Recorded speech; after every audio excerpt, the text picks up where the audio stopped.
Wow, that's different. I really like that.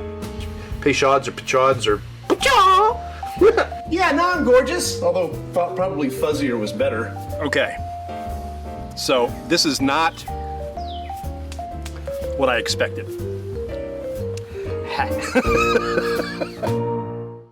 Hey everybody. Well, we got quite a few people on. Larry and Joe and Paul and Tom and some of them are scrolling on past and I can't see them anymore. Michael's here from Coachella, California.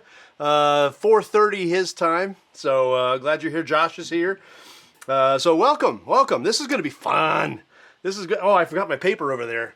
Nice job, Casey. Let me go get my paper so I can talk about this bad boy.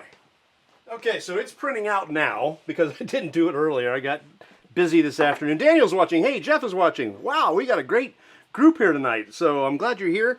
Okay, so while that's printing, I want to give you a little confession. If you've watched the Bourbcast, you know that normally I don't open these until the day that I try them. That means that everything that I open is a first-time crack, and it's, if you believe in such a thing, it's a neck pour. I tend to not believe so much in neck pours. However, I do believe that whiskeys can grow in complexity and smoothness.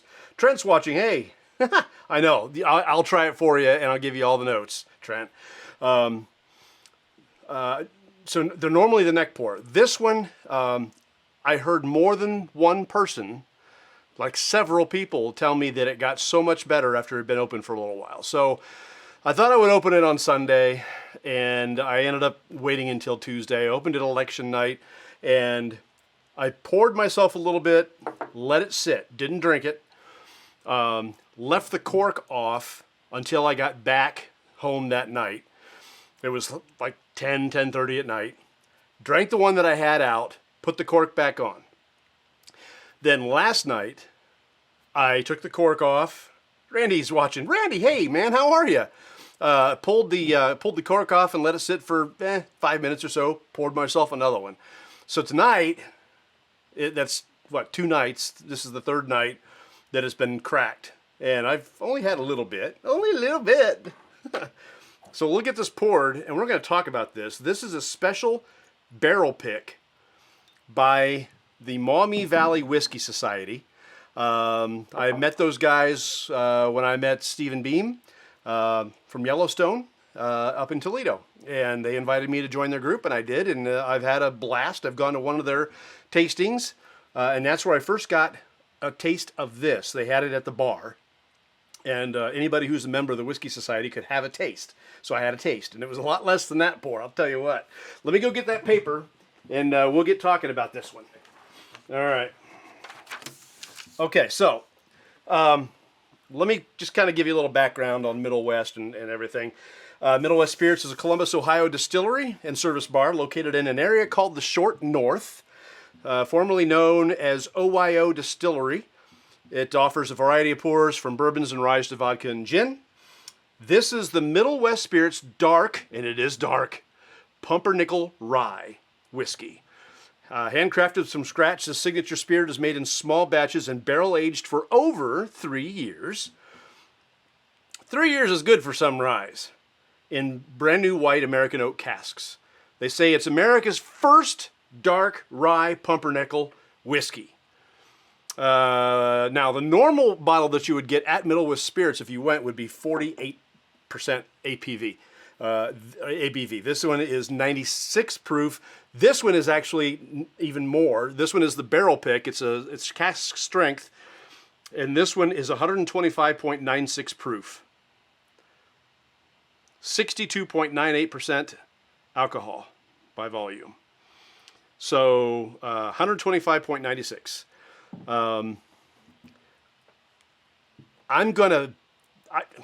I'm saying this out of turn. I have not had the lower proof version of this. I have had this one. After having this one, I don't know if I'd want to try the lower proof one, to be perfectly honest. But we'll get into that. I'll give you some notes.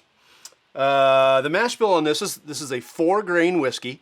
I got in touch with Middle West Spirit. Well, actually, I attempted to get in touch with Middle West Spirits today. Talked to their marketing department on their answering machine or voicemail or whatever you want to call it, and they did not call back. I wanted to get the precise percentage of their mash bill because a lot of their whiskeys share a mash bill, although not quite the same. All right, they all have dark pumpernickel rye, Ohio soft red winter wheat, sweet yellow corn, and two-row barley. What's two-row barley? I will tell you in a minute. But they have 3 different whiskeys, and all of them basically share that mash bill, just in different percentages. They're not all going to be this dark, and you've got bourbons. What happens with a rye, right? It's got to be at least 51% rye. What happens with a whiskey, with a bourbon? It's got to be at least 51% corn. So the mash bills are going to be slightly different to be able to call them a rye and a bourbon. All right? You cannot have the exact same mash bill and use it for both products. You cannot. So, okay, so two-row barley. There's two-row barley and there's six-row barley. Six-row barley is generally what is used for animal feed, things that don't require precision, right? Two-row barley yields more volume from two-row than six-row malt. Its lower enzyme content, lower protein, greater starch content, and thinner husk make it better suited to higher extract, more volume per kernel, or whatever it's called. Arguably, it gives beer a more mellow flavor and better color control than six-row. And you can see by this color, I mean, good night, that is dark. Middle West Spirits uses the term dark pumpernickel on its straight rye whiskey. They're borrowing that phrase from baking, where pumpernickel rye bread is made with flour ground from the whole rye berry. That's what it is, rye berry. Glad I could help you with that. But then again, we were talking about barley, so we'll call it a barley barrel. You try to call it a barley belly. Barley, shit. Berry. That's in opposition to regular rye flour, which is made from the interior of the rye berry with the outer layers removed. If we were talking about wheat instead of rye, this would be the equivalent of white flour. So that is what they're using of. Jordan's watching. Hey, how are things in Florida? I know they're wet again. I got a buddy of mine that has been talking and showing pictures, and it's a little underwater in parts of the state. They're even losing houses. The coasts are eroding in this new storm, and houses are falling off and crushing. And so I don't know where it is where you are, Jordan, but we offer you prayers. Okay. Let's see. So we're going to talk about the eyes. Yeah, that is dark. That is one of the darkest 3 years I've ever seen. Part of that can, I don't want to speculate. I don't want to speculate on that. Nose. Okay, now this one's been open on purpose. Definitely some, somewhere between toffee and honey.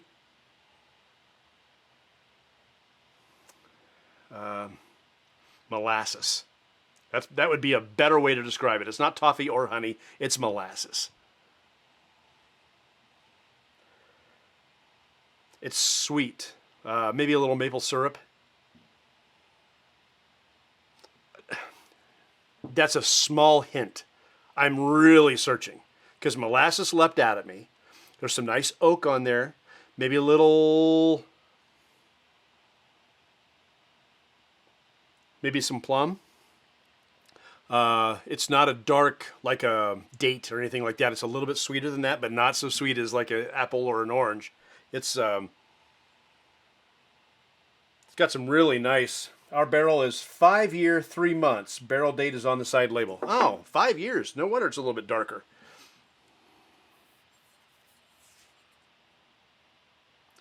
Yeah. So this was barreled in 2018, July 2018. So it'd be 4 years. Barreled July 10th, 2018. Yeah. So it's even got a little Seinfeld thing on the back that says, "Give me that rye, you old hag." Bag, you old bag. Custom label. So, yeah. All right, so the nose, we've gotten to that. Let's get the first one out of the way. It's 125 plus proof. So let's get the palate all warmed up, shall we?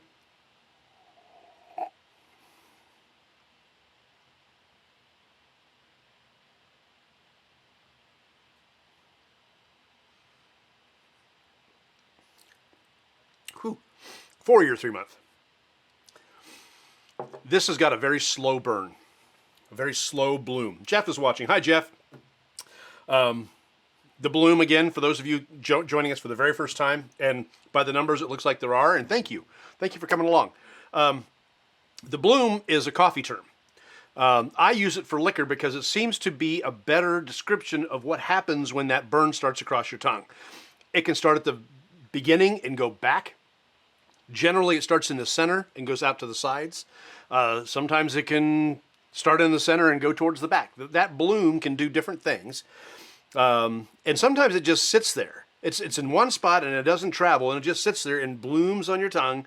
But that's what I do to start revving up my palate so I can actually taste these higher proofs. I do it on 96 plus proofs. 80s, no, not so much. Not a whole lot of bloom on those. Sometimes, Basil Hayden, but it's all in the back of your throat. We did the Basil Hayden review a couple of weeks ago. All right, so this one's for flavor. Let's go with, we did the heat. Let's go with mouthfeel.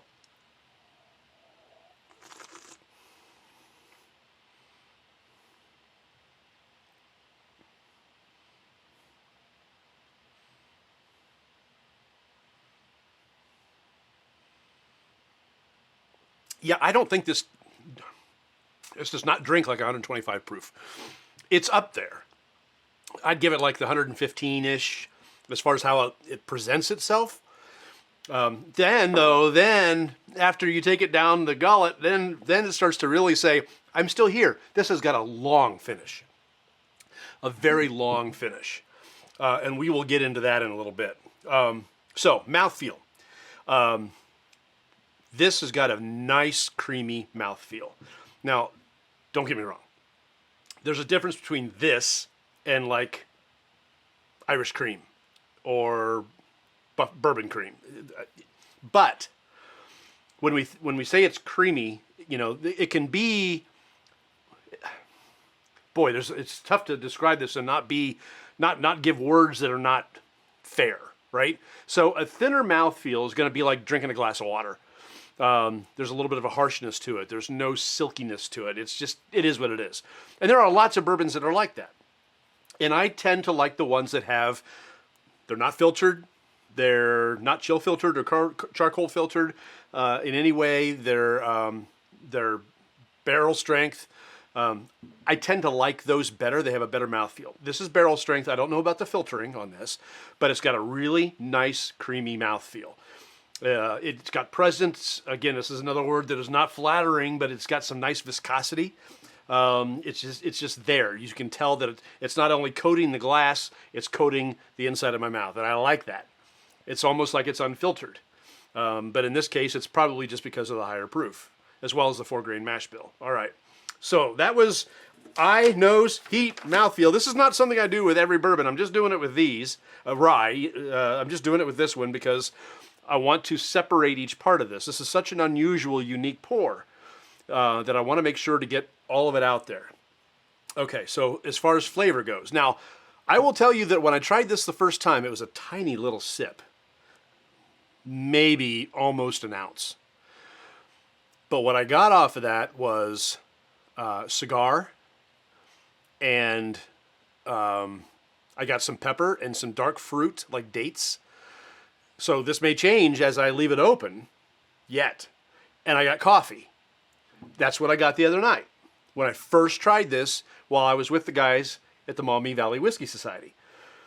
And gals. This one, after letting it sit and taking bigger swigs of it, is presenting itself differently. It's much sweeter. But let me get into it and tell you what the flavors are that I'm finding.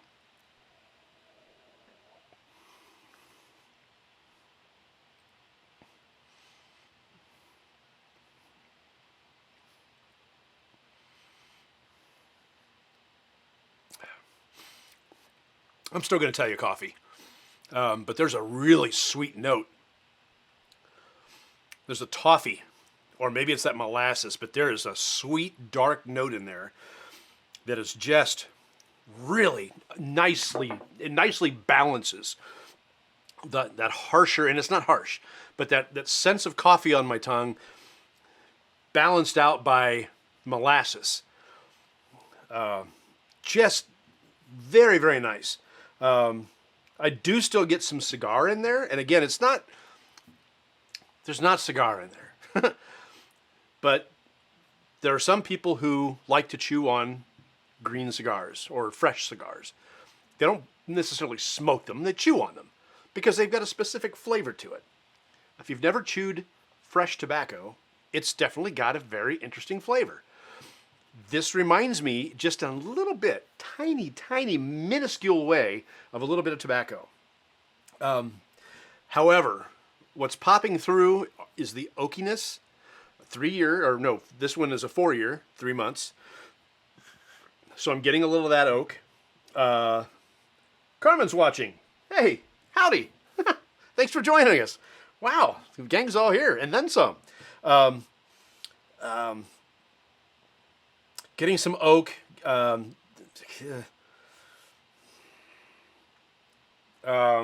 It is not your typical rye spice. Rye can be very spicy. They're talking to each other now. You guys go ahead and converse. Rye can be very spicy, and I don't know what this would be like in a lower proof, and I might be able to sense some of that rye spice a little bit more. This case, I'm not getting rye spice as much as I am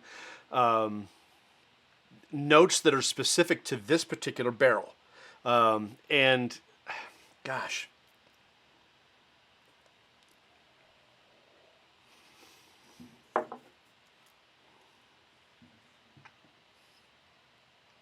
Okay, here's what they say. Or one of the reviews I saw said this. Pumpernickel, spicy on the front of my tongue. Sweet black licorice running into the corners of my mouth. Not licorice, but one of the notes I got the first time I tried it, and I was taking small or tiny little swigs. Maybe I should try that the next time I just crack it. But I was getting fennel. And I still do a little bit. Fennel on the finish. It's not licorice, it's fennel.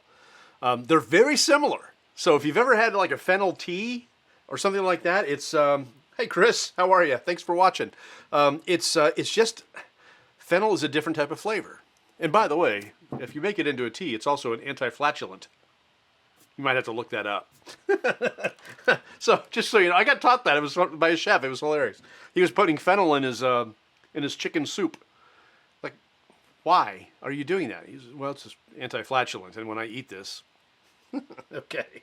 So they say cherry lozenges too. I'm not getting that. They are saying oily. I will agree with that. That's, again, that creaminess. I don't like the term oily, but it's as bad as viscous. It's got that oily, creamy, nice, silky mouthfeel. They say a tad bitter or roasted from the rye. I could agree with that on the neck pour. After having it open for a few days, and I know it's going to mature even more, but after having it open for a few days, I'm not going to tell you I think it's bitter, because I don't. Now, you might say that coffee's bitter. That's fair. I drink coffee every day. I don't find it bitter. I find it licious. Licious, okay? So I don't find it bitter. There are some coffees out there that I find bitter. Those aren't licious. This is licious, all right? All right, so the finish, they say pumpernickel elements go through long, sweet, and coating, and that is true. It is long, and it's sweet, and it's coating, and that's where I pick up a little bit more of, oh yeah, that's where I pick up some of that fennel. That's where that oak really presents itself on the end. The molasses stays all the way through. Those would be my closing notes. Those are the ones that I get probably the most. We'll do one more here. Black pepper. Yeah, I was thinking about that. It's more sedate on this to me than it is other ryes. And a matter of fact, I got it more the other night. Now, the one I drank out of the other night, that bottle had been open for a while. So this is going to continue burnt crust on the finish.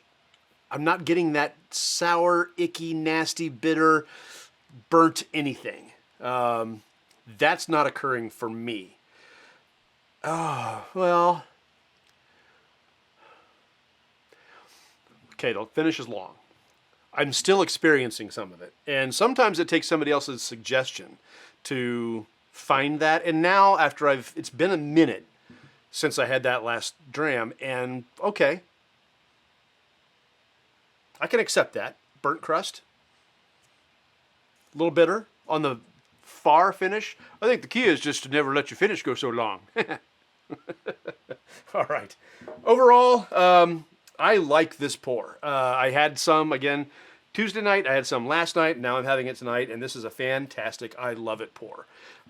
This is one of the nicer specialty ryes I've ever had. The proof is perfectly balanced. It's not too hot in any one place. It's hot where it belongs, and it's just fantastic.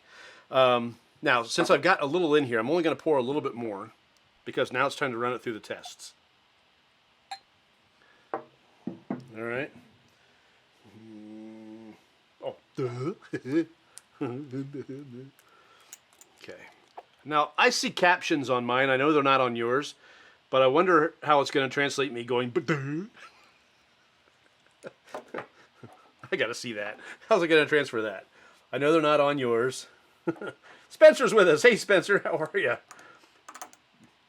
It didn't translate it. It just went silent. That's funny. All right, that's about a milliliter. If you like doing water in your drinks, I highly recommend these things. These are really, really accurate. You can know exactly how much you put in. A half a milliliter, a whole milliliter. I normally use a whole milliliter for a pour this size.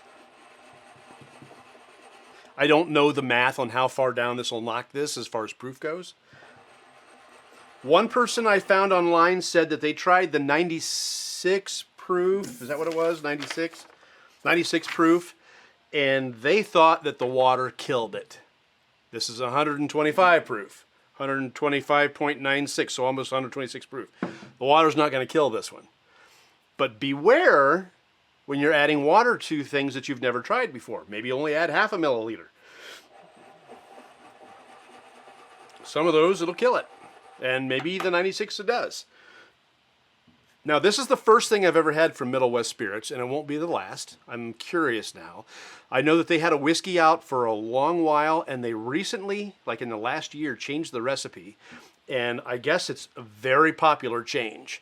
So if you didn't like Middle West whiskey before, try it again. Again, they got a wheat whiskey and another whiskey. I don't remember the name of it, but try it again, and you might like it because it's a different recipe. I also love the lower proof shelf version, more sweetness. Okay, that's fair. So have you tried it with water, Joe? Just curious. See what you think about whether or not it fell apart on water. All right, so a little water in this.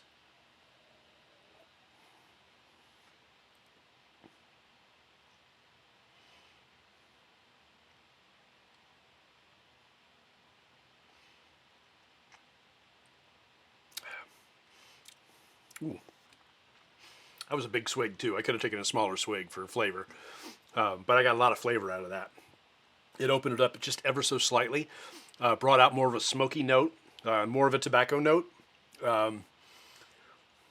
maybe more of a rye spice. Yes, when we did the pick, we added water to it and didn't do anything for the nose, but really opened up on the taste, and it is. But it's opening up in places that I didn't expect it to open up. Sometimes it amplifies the sweetness. Sometimes it amplifies everything. What I'm getting out of this when I put water on this is I'm getting more of the oak, more of that smoke, that barrel. Getting probably more of the pepper and the dates, more of a darker fruit. Some of the sweetness went away, although there's a new sweetness there. It's not the maple syrup. It's not the molasses. There's something else in there that's presenting itself, and it's different. It definitely got more flavorful and a little more sweet in some ways, but a little more bitter in other ways. That tells you that this is kind of a complex pour. I like complex pours. All right, so I took a big swig that time. I'm going to take a smaller one this time just so I can maybe give it a little more of a chance.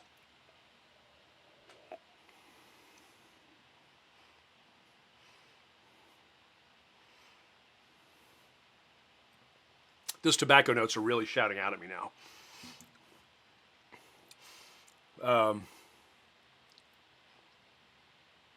No, the molasses is still there. Not as sweet. If I had to, I will stick with my description that it's molasses before and now. However, the molasses before, when it was neat, was sweeter, almost closer to a toffee. This is a little darker, a little more bitter, still molasses, still sweet, but not as sweet. One more.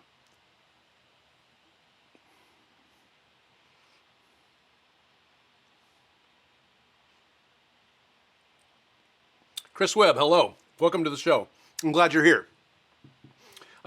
This is Superior Pour. Very, very, very, very good. Very interesting. Lot of very, very different notes. It doesn't drink as dark as the color would betray. It is a darker drink. Palate, nose, everything showing the darker side of things. Coffee, tobacco, but definitely molasses, some sweetness there, a little bit of plum, maybe little bit of a lemon. I'm catching some lemon on the finish, which is kind of nice. It really balances that. This is a very well balanced pour. Some of the ryes I try, they're very, very heavy on the grains, right? On the toasted grains, the cereals. It's kind of grassy tasting. I tend to find myself enjoying the Lawrenceburg rye a little bit more. It tends to be more balanced and more bourbon-esque. This is a lot of Ohio grain. Let me get into that a little bit before. Well, let's pour it and cool it down. I have my glass here, and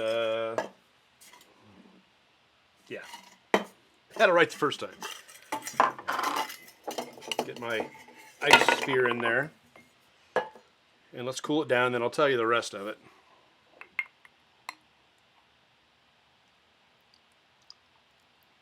That ought to be plenty.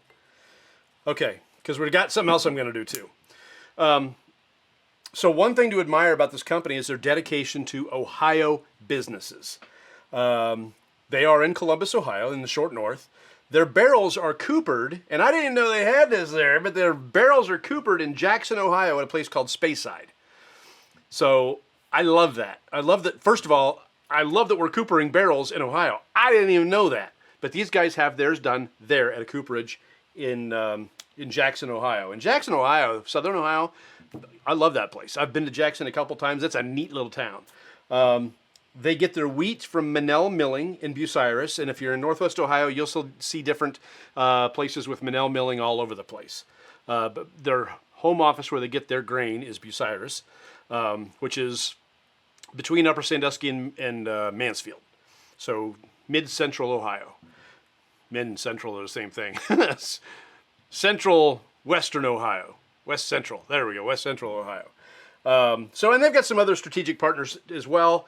People that they partner with for beer and for ice cream even. I like their dedication to Ohio. They seem to really like it here, and they seem to have a pretty decent business. They do have a bar on site, and you can buy their picks on site, and they do have cask strength versions on site as well, while supplies last. All right. Now, I don't know if they have cask strength of the Pumpernickel Rye there. I think they do. Again, while supplies last. All right, cooling this down. Just speed it up a little bit. All right.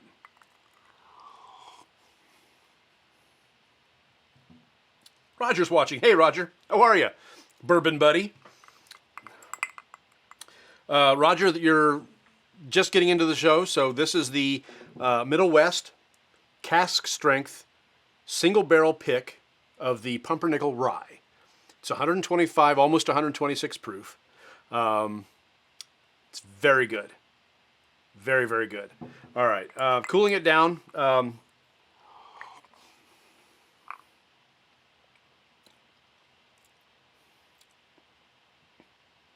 The sweeter notes, the molasses come back out again. The oak is still there, but the sweeter molasses comes back out.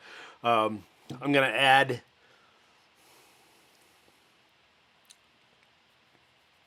gosh, what is that? It's the oak. That oak really popped on the ice. And it didn't lose its flavor. And it still has just a little bit of heat to it too, which is good.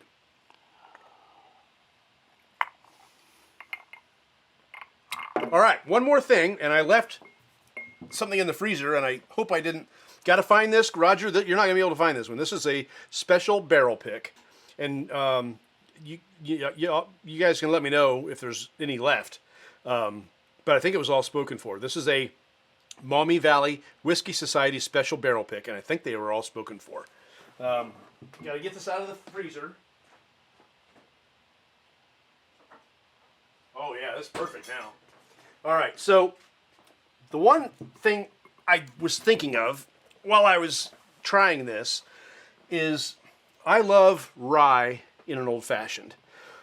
And I was thinking, how great would it be to try this in an old-fashioned? I haven't done a cocktail in a little while, so that's what we're going to do.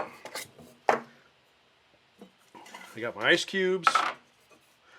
Sorry, none left. However, I do think the distillery has their own pick of the dark Pumpernickel Rye. Is it cask strength?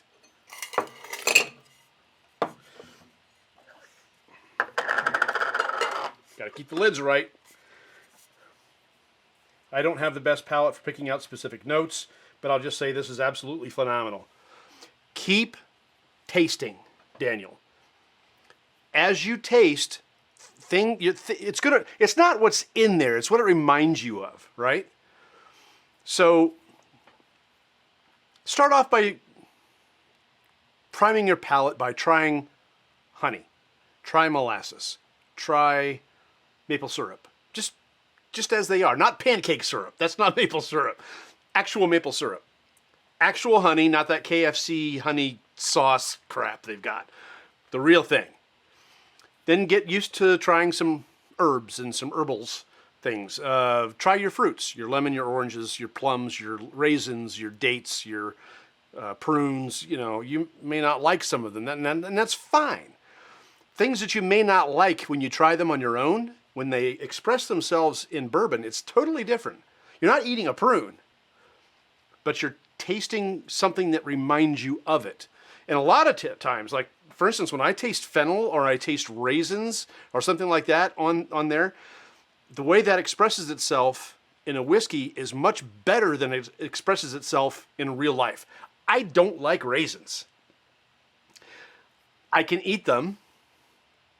I don't like them.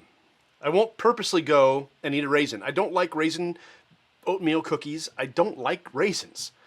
But when I taste raisin on a drink, it gives me just a slight bit of dark sweetness that helps me. It helps the expression and how complex it is. It helps me decipher the complexion, how complex an expression is. Does that make any sense? Now, you can start with some of the typical bourbons. Your Wild Turkeys, your Jim Beams, your Bullet, you know, some of those typical, they all taste very, very similar type bourbons. You know the mash bills of them. They're going to have, you know, at least 51% corn, rye, and malted barley. Probably anywhere between 5 and 8% malted barley. The rest is rye, right? Or you could try a low rye like Rittenhouse or Sazerac or Elijah Craig. That's 51% rye. All those are 51% rye. Try those. And those are going to be giving you very, very typical flavors that you would normally get out of a bourbon or a low rye. And they're going to give you the vanilla. Smell some vanilla. Try some vanilla. Not a lot. You're not going to like it. Try it, smell it. The vanilla extract and get the good stuff. Try that. Taste some caramel. Taste some cinnamon. Maybe make a cinnamon tea or something like that. Or have a cinnamon roll, like, you know, like a Cinnabon. Has something like that. So you can prime your flavor, and you can start to understand what the flavors are. And then when you pick them up in your drink, you can say, oh, I'm getting some cinnamon here. And I would also highly recommend that you drink with somebody else, right? somebody who's been through it, who can help prompt you. Like, for instance, I wasn't getting the bitterness. I wasn't getting anything burnt, like burnt crust. But somebody else mentioned it, and as I sat here and thought about it, it's like, oh, yeah. And that's part of the tasting experience. That's why I like having people here with me. Not necessarily on the Bourbcast, but that's fun too. But I like having people here with me that can taste it, and then I can say, do you taste this? Do you taste this? Now, maybe somebody's never tasted tobacco or had a cigar. Fine. Maybe they taste something else. Right? So there are ways to prime your palate, teach your palate, help your palate communicate to your brain what you are tasting. It just takes practice. And with the easy bourbons, it takes less practice than you might believe, because you'll get those honey flavors, those honey notes. And then you can start playing with simple syrups, like a honey simple syrup. That's got to be a 2-to-1 though. Don't do a 1-to-1. Speaking of that, okay, I've bloviated on that long enough. We're going to get into the old-fashioned, because I really want to try the old-fashioned with this. So this takes about a 1/4 ounce of the simple syrup, and I just made this, and this is really dark syrup. This is Demerara syrup, and this is only a 1/4 cup. I didn't make very much, but you'll go through it quickly if you drink enough. All right, and then we're going to do 2 dashes of the Angostura bitters, with the 3rd dash being on the table. And then it's supposed to be 2 ounces of this. I didn't bring down a 2-ounce jigger, so it's going to be 1 of the 1 ounce. And then 1 more of the 1 ounce, because I can math. There we go. All right. Now you can do this in a myriad of ways. You can do it the way I just did it, and then lightly shake it. I'm doing this way because, well, 2 reasons. One is because I already have my ice ball in here. And I put the wrong lid. You know what? That may work out pretty good, actually.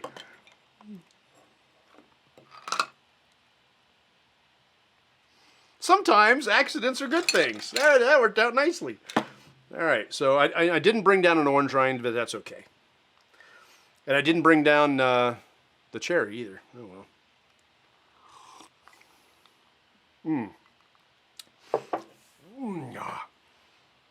That's really good. That's a fantastic old-fashioned. But I have a question. As much as I love that, I just got to wonder if it wouldn't be better smoked.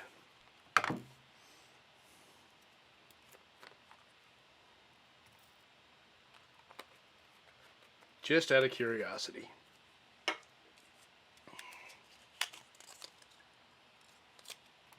I haven't used this in a while.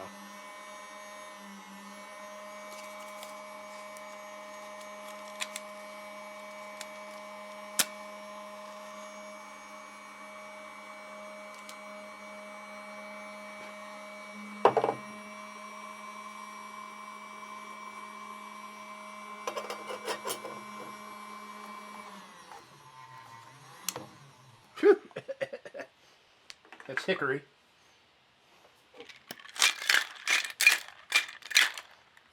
You can leave that in there for a while if you want to. If you like smoke, leave it in there.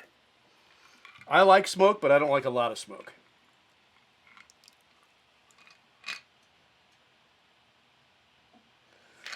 So this is a smoked Pumpernickel Rye old-fashioned.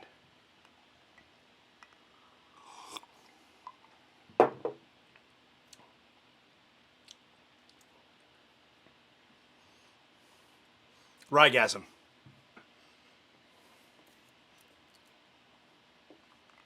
That's fantastic. All right, so there you have it. I've kind of done a number on this bottle tonight, and that's okay. That's why we're here. So if some of you are lucky enough to have picked up a bottle of this, I'm going to tell you, open it up, pour yourself one, wait a week, and then pour yourself another one. I don't know that it did a lot, but I'm going to believe that it did because, again, that first pour I had was different than this one. I would also tell you to do a couple different things. Take smaller sips at first, and then if you want to take larger sips like I do that. I've taken a variety of sips over the last couple of days. I used like I used a tin cup, from the tin cup whiskey. I used one of theirs, and I just drank that, and that's all I had of this because I kind of like this this bottle to last a little bit. Boy, these though, golly, that's good. Man, oh man, it's gonna have a place. It's gonna have a place in the opening clip. Yeah, maybe. Maybe I'll replace that clip that's kind of jittery when I'm doing the stag. Boy, that's good. That's really good. I never said that I wouldn't edit that opening again. I may have to edit that opening again. Do something different. Maybe a little different music too. Because that's the same music twice. I didn't realize that till just recently. All right, so this is fantastic. Neat. It's good on water, good on ice. Amazing in an old-fashioned. Amazing. But really, really good neat, which is how I always prefer it. But damn, if you're going to have an old-fashioned, mad props. That's good. That's good. This was a good purchase, and I'm glad I bought a second one.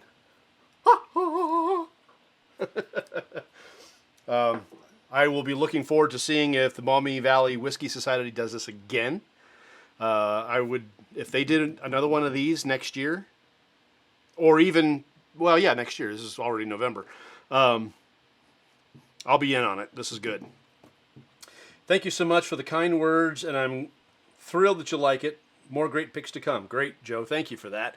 And maybe I'll be involved in the next one because I think that would be fun. I've never done that before. As much as I think this is on number 124. As much of these as I've done, I've never been on a barrel pick. So it might be nice to do that one of these times. And I could use a trip. I need to get out of the house. Let me out. Filthy screws. Filthy screws. Yeah. So anyway, let me get out of this by telling you what we're going to do next week. Next week, thank you, Joe. I appreciate that. Next week, I have had enough people tell me about this pour recently, unsolicited, for no good reason whatsoever. They've been telling me about this pour. So today, I went and I picked one up, and I don't know anything about it yet, but I will by the time we meet again, and that is the Bear Fight. So you know that Stranahan's is a malted, is a single malt whiskey. That means that it's 100% malted barley. This one is also a single malt whiskey. It's called Small Batch. Let's see here. It even has tasting notes on it. 90 proof. I don't know much about it. All I know is that people are talking about this. Like, if they've never had a single malt before, this is the one they're trying, and they love it. I have not had it. I don't know much about it. I only know that people are saying, have you bought that yet? Yes. That'll be next week on Beautiful Bourbon. I'm going to look into this. Excuse me. If there's a cocktail I can make with it, great. This is located. This is available at our local liquor store. So if we've got it, you've got it. I'm just saying, we don't get special bottles. We don't get special picks. We're not a big city. We get what we get. You know, I got lucky today, and I got one of the Maker's Mark Wood Finish series. And I also got the OHLQ Yellowstone. They have a couple of other ones there that I was looking at and didn't get. And of course, I got 2 more bottles of the old Overholt 114. Duh. You see it, you buy it. It's not going to last forever, and I love it. So this is there. So you're going to find this, I think, anywhere you go. So I would tell you that if you want to take a journey with me, go out, find yourself some Bear Fight. I looked at this and thought it was stupid, and then said, no, you got to try it. Okay, all right. go out and get some Bear Fight, and then join me next Thursday at 7:30 right here on Beautiful Bourbon as we try it together. I'm not going to open it. It's going to be a neck pour next Thursday. So it's up to you what you want to do with it. If you don't like the idea of a neck pour, then go ahead and open it up and leave the cap off. You know, maybe make a pour it back in, whatever. Whatever makes you happy. But this is what we're doing next Thursday, and I hope you come along and join me for the ride. Thank you for joining me. We had a great crowd here tonight. This has been a lot of fun. I appreciate all the feedback. It's really been a joy to have you here tonight. So if you're on YouTube, we're there. We now have what they call a handle. It's a special handle. I think it's supposed to take effect in the next week or two. It's youtube.com/@beautifulbourbon or something like that. But you can search Beautiful Bourbon on YouTube and find us. I always kind of kick those videos up a little bit because there's editing involved. This is live. Those I'm doing, and I kick it up just a little bit. I add some color to it and some music. Cut out the stupid things like getting my stuff out of the fridge, my paper. I cut that out sometimes if I can. But we're there. We're slowing down a little bit on Instagram because I don't understand why Instagram is a thing. It's okay. So, but we're slowing down on that a little bit. But we will put this photo up tonight or tomorrow or whatever.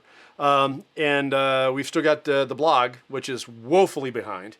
That's at beautifulbourbon.com, or you can just type in the Bourbcast.com, BOURBcast.com. We've got that URL as well. So thank you again. It's so cool to have all of you here, and I know by tomorrow we're going to triple the views because Kevin wasn't here tonight. He's playing volleyball. So when he finally gets home and gets showered and settles down, he'll be watching it. That's more numbers. And again, I don't know what I'm going to do with this. I'm just having fun. I'm glad you're all here along for the ride. It's a lot of fun. So we will see you next Thursday with Bear Fight. In the meantime, if you do get the opportunity to head down to Middle West Spirits, see if you can find yourself a cask strength Pumpernickel Rye. Definitely worth the money. Definitely a pour that you will want to savor and hold on to for a while. You guys have yourselves a great Thursday night and great weekend. And we'll see you next week. And Joe I'm definitely sharing this. Oh, thank you, Joe. That's really kind of you. I appreciate that. Sharing is nice. Sharing is caring. All right. We will see you next week. I do appreciate it. And take care. And where's the thingy? There's the thingy. All right, guys. Talk to you later.